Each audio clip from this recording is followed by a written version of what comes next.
Hey, what's up, guys? This is Luke from soberfromdespair.com, and I had a group last night that struck me really hard.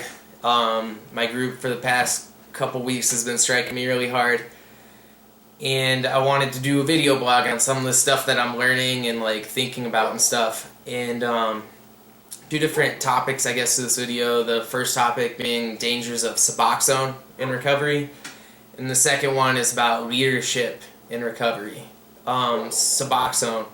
It's a drug that, if you're an opiate addict, I'm sure a lot of people are familiar with. I was on Suboxone for a long time. And it's a drug that could definitely be abused, and it's a drug that you gotta be careful with your doctor on. When I first started using Suboxone, which was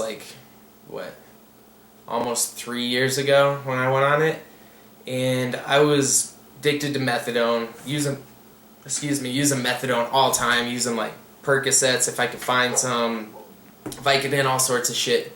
I got really freaked out. I didn't want to do recovery, but I knew there was Suboxone out there because I'd been to meetings before. I'd already been in an intensive outpatient treatment before. I'm like, okay, let's try to get some Suboxone. Then I won't have to deal with all that bullshit. So I found this doctor in Colorado Springs. Wasn't a good doctor, but he was able to prescribe Suboxone. In Colorado Springs, there's just a few doctors that can prescribe Suboxone. And the reason that is Suboxone's kind of regulated. The doctor has to go take a class on addiction, which is a really small class, I guess, because he didn't know shit about addiction. And then they have to do different steps, and each doctor does it differently. Well, my doctor was very lenient, and he required me to take a P-test my first week of being on the Suboxone. And that was it. That's all I did. And so when I took that P-test, I already knew the system. I was trying to abuse it. I was smoking pot on my way down. I used to drive with my bong in my car. I was smoking pot on my way down to the hospital where I had to take this P-test. I was high on methadone when I took the P-test. And what I did to try to get around that, because I'd already been prescribed Suboxone for a week. I was supposed to be on the Suboxone. What I did was I drank literally a gallon of water, and I took a shitload of vitamins because I wanted to get that vitamin E type P color, that neon green B12P. And so when I took the P-test, I'd already had a gallon of water in my system. I'm extremely diluted. They weren't going to find anything in my pee at all. And then there would be that vitamin color to throw them off, maybe. That's what I was thinking in my head. Who knows? So I take this pee. They're not going to find anything because it's so diluted.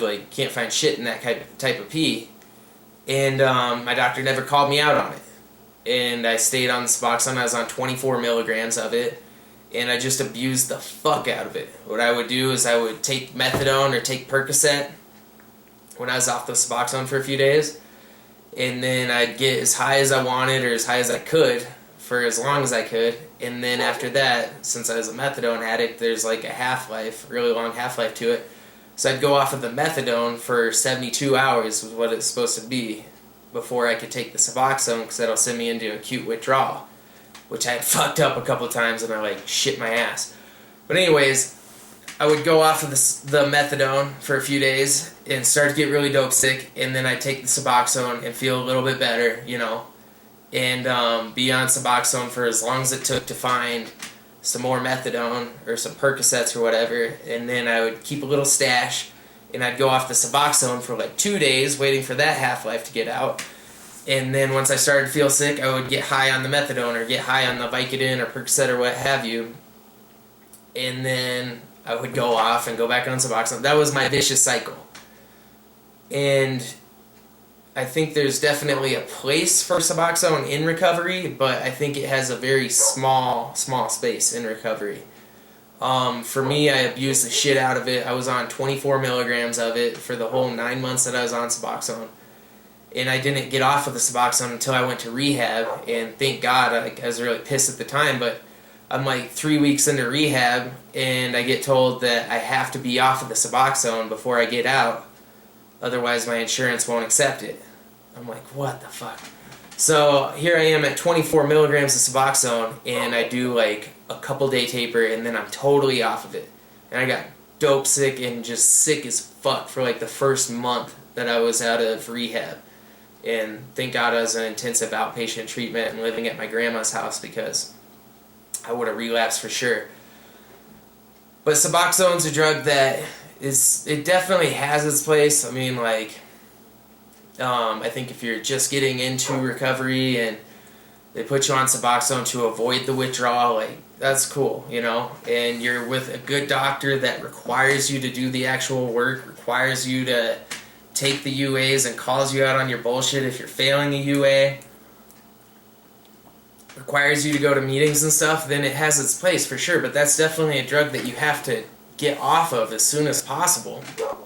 You gotta work that out with your doctor and taper off, because as I've talked about in previous blogs before about addiction and what it actually does to the brain, any drug that you put into your body is going to activate the disease of addiction, make it active. And what the disease does is it takes and rewires your brain to where your limbic system, your survival mechanism of your brain, is overriding your prefrontal cortex, which is where all your willpower is, which is where your decision making is. Like, all the shit that you're supposed to be doing is like stored in your prefrontal cortex. That's the minute-to-minute thing.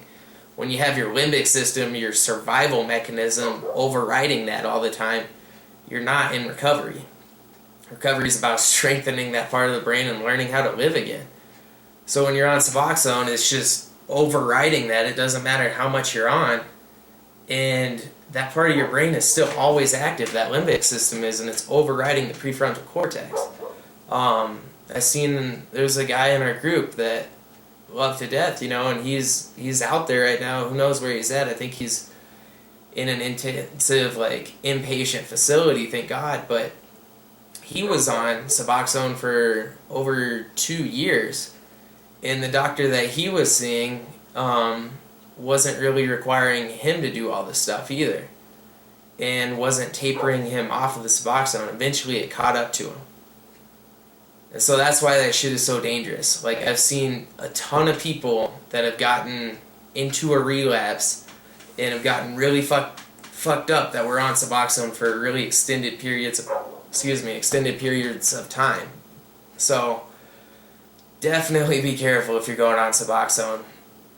And then that got me to think more about my group has been fucked up lately. Like, there's been a lot of relapses. And if you've ever been in a group, or if you're in AA meetings and it's your home group, like, I know everybody's kind of witnessed this. Like, there's been times where it seems like whether it's a time change or weather change or something's going on, but there's like a cycle, and the group will start to get smaller, people will start to relapse and drop out and stuff, and then you get new people in, and very few of them will stay in the group, and they'll stay committed, but then it starts cycling out again. And it seems like the groups that I've been in have gone on downward spirals a lot, and right now it's on a big downward spiral. And it got me thinking about leadership. I've been reading a lot of books on leadership because I'm trying to start my own business, and I believe in recovery, we are all leaders. If you are in recovery, you're trying to step up. I mean, recovery is all about stepping up and being a better person and stuff. You're a leader. You're trying to fix yourself. And so how do you help out a group of people when you're messed up too?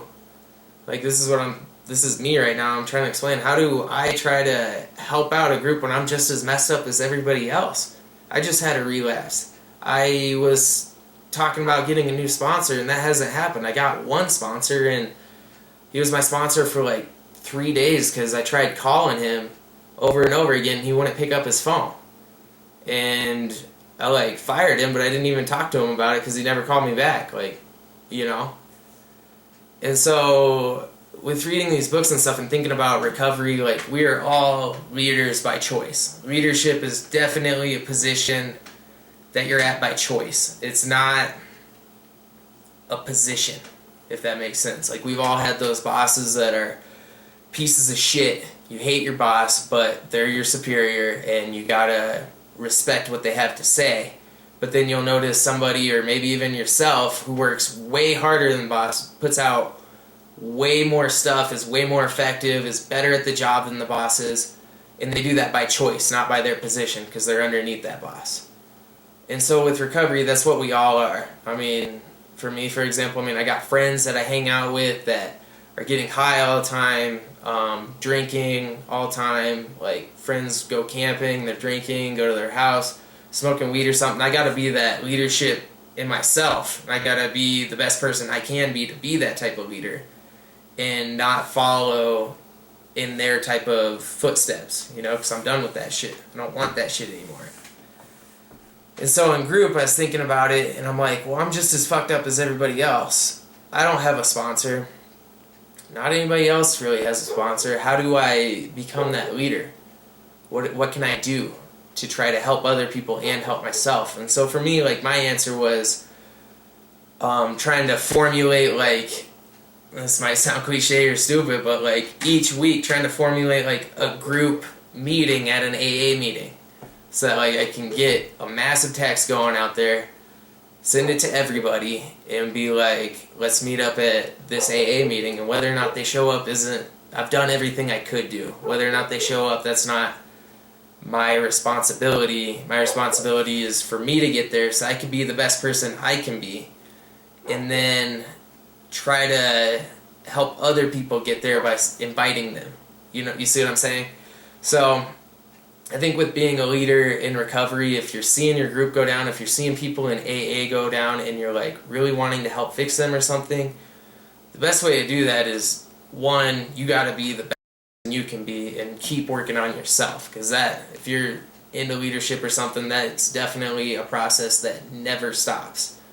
It's a decision to be a leader, not a position. So if you're like maintaining working on yourself, and then you're trying to bring other people to work on themselves as well without like demanding that they do it or trying to take a position of authority, that's being a leadership role in recovery. That's being a leader in recovery.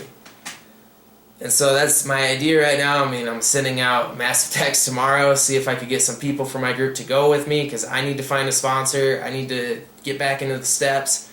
I need to do a lot better, because I'm not where I should be right now. I'm not where I could be right now. And try to extend that hand and be like, come join me with doing this. Like, you should come to this meeting with me if you're not attending meetings either, if you don't have a sponsor either. And it's kind of a weird way of looking at it, I guess, because when I first got into recovery, like, I wanted to fix everybody. I wanted to fix my dad. I wanted to fix my friends and stuff, people that I saw that were messed up. But I can't do that. All I can do is try to live that and try to show people how to get that and lead them to that by being that and showing them how it happened with me. So, I don't know, that's all I want to talk about was leadership and suboxone. Thank you for watching again, and thanks for coming on Sober from Despair. I'm going to be doing more video blogs lately. I got one tonight that I'm going to edit and get posted onto the website. I just got to write on it right now. It's already up there, but I got to write on it. So I will see you guys shortly, alright? Peace out.